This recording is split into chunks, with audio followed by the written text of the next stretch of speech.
Oke, Assalamualaikum warahmatullahi wabarakatuh. Kami dari kelompok 4, kali ini kami akan mempresentasikan materi simulasi bisnis yang berjudul pemilihan ide, perencanaan bisnis, dan analisis situasi pasar. Di sini saya ditemani oleh teman-teman saya, yaitu ada Friza Maharani, ada Marcella Hasnabila, dan juga Siti Nurseha. Langsung saja kita ke materi pembahasannya ya, teman-teman. Untuk pokok pembahasan, yang pertama itu terdiri dari ide perencanaan. Selanjutnya ada model perencanaan bisnis, analisa situasi dan kondisi pasar, dan yang terakhir, pasar berdasarkan potensi produk yang menjual. Boleh next. Untuk materi pertama akan disampaikan oleh Mbak Marcella. Silakan Mbak Marcella. Baik, terima kasih moderator. Jadi, definisi dari ide perencanaan bisnis yaitu konsep atau gagasan awal yang menjadi dasar untuk mengembangkan rencana bisnis yang lebih rinci. Ini merupakan langkah awal dalam menggambarkan apa yang akan Anda lakukan dalam bisnis Anda. Tujuannya yaitu untuk membantu dalam menjalankan bisnis dengan lebih efektif dan meningkatkan peluang kesuksesan. Next.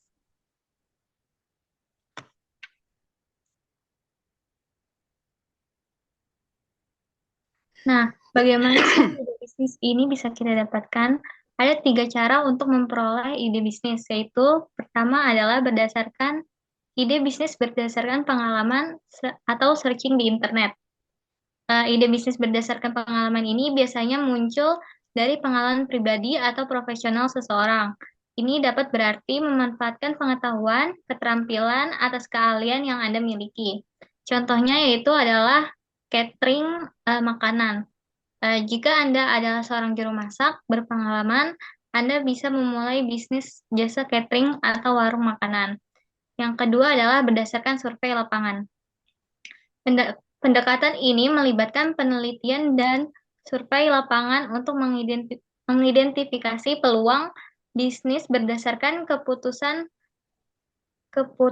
atau masalah yang ditemukan dalam masyarakat atau industri tertentu. Yang ketiga adalah berdasarkan inovasi.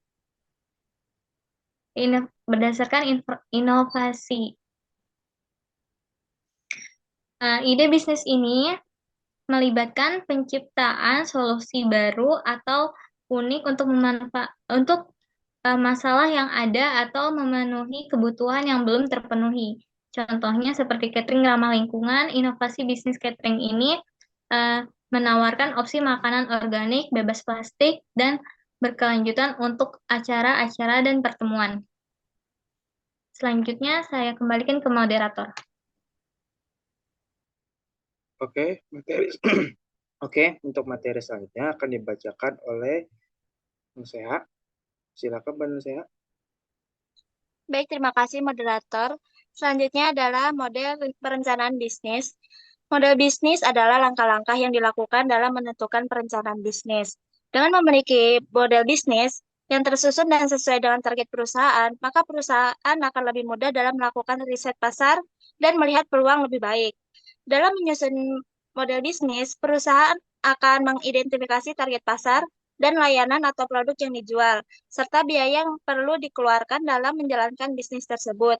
Perencanaan ini sangat penting bagi suatu bisnis, bahkan untuk bisnis yang sudah mapan sekalipun. Selanjutnya adalah secara sederhana, model bisnis dapat digambarkan menjadi 3 bagian.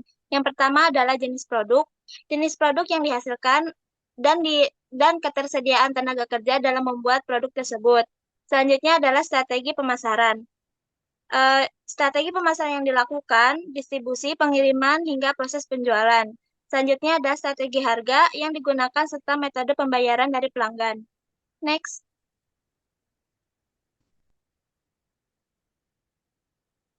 Selanjutnya adalah komponen dalam bisnis model.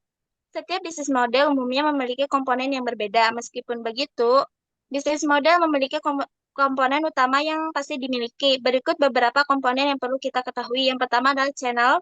Komponen ini sangat penting dalam model bisnis karena digunakan untuk menyampaikan produk kita ke pelanggan melalui komunikasi, distribusi, atau saluran penjualan. Selanjutnya adalah revenue streams. Komponen bisnis ini menjelaskan apa yang bisa menjadi sumber penghasilan perusahaan. Selanjutnya adalah customer segments. Pada bagian ini, kita akan menjabarkan siapa saja atau bahkan kelompok konsumen siapa saja seperti apa yang tertarik dalam produk atau layanan yang kita tawarkan. Selanjutnya adalah value proposition. Keunggulan yang dimiliki oleh produk perusahaan dibandingkan dengan produk lainnya. Ini adalah komponen yang sangat penting untuk suatu perusahaan. Selanjutnya adalah customer relation. Menjaga hubungan baik merupakan salah satu kunci keberhasilan dalam menjalankan bisnis kita. Selanjutnya adalah key resource. Pada bagian ini dijabarkan dengan jelas apa saja aset yang dimiliki oleh bisnis, baik aset keuangan, intelektual, hingga fisik. Selanjutnya adalah key activities. Komponen ini dilakukan untuk mempertahankan dan menyampaikan value proposition yang dikategorikan menjadi 3, yaitu produksi, pemecahan masalah, dan jaringan. Yang selanjutnya adalah key partners. Komponen ini merupakan elemen sumber daya dari luar perusahaan sehingga mencapai key activities yang sudah ditentukan. Selanjutnya adalah cost structure. Komponen biaya menjadi salah satu hal penting yang dikeluarkan suatu perusahaan untuk dapat menjalankan aktivitas bisnis hingga mampu menghasilkan value proposition. Next.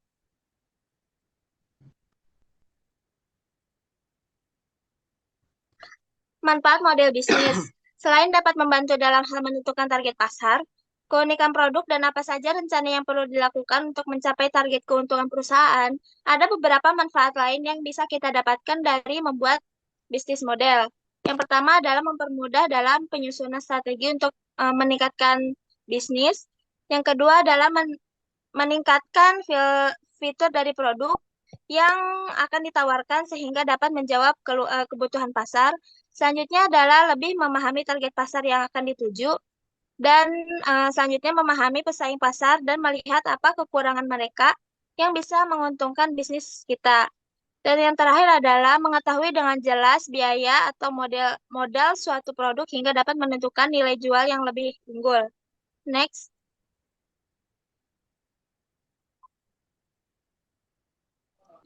Baik, terima kasih. Saya kembalikan kepada moderator. Baik, untuk selanjutnya materi akan dibacakan oleh Kak Afriza Maharani. Silakan Kak Afriza. Ya, sebelumnya saya Afriza Maharani. Di sini saya akan menjelaskan sedikit mengenai analisis situasi dalam kondisi pasar.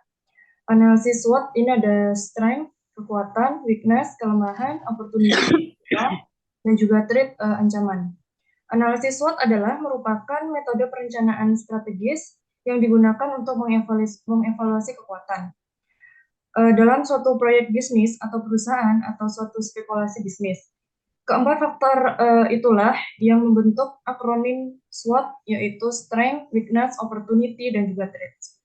Dalam analisis SWOT, ada yang fungsinya untuk membantu, ada juga berupa hambatan baik internal maupun eksternal. Strategi SO atau strength opportunity, yaitu mengembangkan suatu strategi dalam memanfaatkan kekuatan untuk mengambil manfaat dari peluang.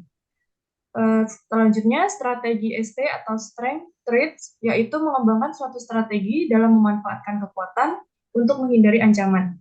Yang ketiga, ada strategi WO, weakness dan opportunity, yaitu mengembangkan suatu strategi dalam memanfaatkan peluang untuk mengatasi kelemahan yang ada. Yang terakhir, ada strategi WT, yaitu weakness dan juga threat, yaitu mengembangkan suatu strategi dalam mengurangi kelemahan dan menghindari ancaman. Next, selanjutnya mengenai analisis Porter's 5 Force Analysis. Analisis Porter 5 Force Analysis merupakan metode yang digunakan untuk mengetahui ancaman pengaruh faktor eksternal terhadap perusahaan. Threats of new entrants adalah ancaman masuknya pendatang baru ke dalam industri dipengaruhi oleh loyalitas pelanggan, diferensiasi produk, biaya investasi, dan kebijakan pemerintah. Yang kedua ada bargaining power of buyer. adalah daya tawar dari pembeli akan berpengaruh terhadap suatu perusahaan apabila kelompok pembeli terpusat atau sedikit. Produk yang dibeli dengan jumlah yang cukup besar, produk yang dibeli adalah produk standar atau tidak terdiferensiasi. Pembeli mempunyai informasi lengkap mengenai suatu produk tersebut. Yang ketiga ada trade-off substitution. Adalah adanya produk atau jasa pengganti akan membatasi jumlah laba potensial yang akan didapatkan dari suatu industri, di antaranya layanan produk pengganti mudah didapatkan, makin menarik alternatif harga yang ditawarkan oleh produk pengganti, makin ketat pembatasan laba dari suatu industri. Yang keempat, bargaining power of suppliers adalah pemasok dapat menggunakan kekuatan tawar-menawar terhadap pembeli dalam industri dengan cara dibeli. Yang terakhir ada industri rivalry. Kompetitor dalam hal ini adalah pemain yang menghasilkan serta menjual produk sejenis yang akan bersaing dalam memperebutkan pesaing yang seimbang. Yang selanjutnya mengenai analisis Prestel. Faktor-faktor eksternal yang mempengaruhi suatu industri terdiri dari komponen utama, political factor, economic constituents, ada juga socially cultural force, dan technological factor, environmental force, legal and regulatory factor. Political factor adalah meliputi kebijakan politik dan prosesnya, termasuk tingkat intervensi pemerintah terhadap ekonomi. Yang kedua ada economic conditions. Economic condition meliputi iklim ekonomi secara umum dan faktor-faktor tertentu seperti interest rates, exchange rates, tingkat inflasi, dan lain-lain. Social cultural force. Social cultural force ada meliputi nilai-nilai sosial sikap, faktor budaya, gaya hidup, seperti jumlah penduduk, tingkat pertumbuhan penduduk, dan distribusi umur. Selanjutnya, teknologi faktor. Teknologi faktor meliputi kecepatan perubahan teknologi dan technical development yang berpotensi memberikan dampak luas pada komunitas. Yang kelima ada environmental force, meliputi ecological dan environmental force seperti cuaca, iklim, dan faktor terkait seperti persediaan air.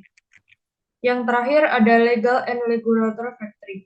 Legal and regulatory factor meliputi regulasi dan hukum yang harus diikuti oleh perusahaan seperti hukum konsumen, hukum tenaga kerja, hukum antitrust, kesehatan kerja, dan peraturan keselamatan.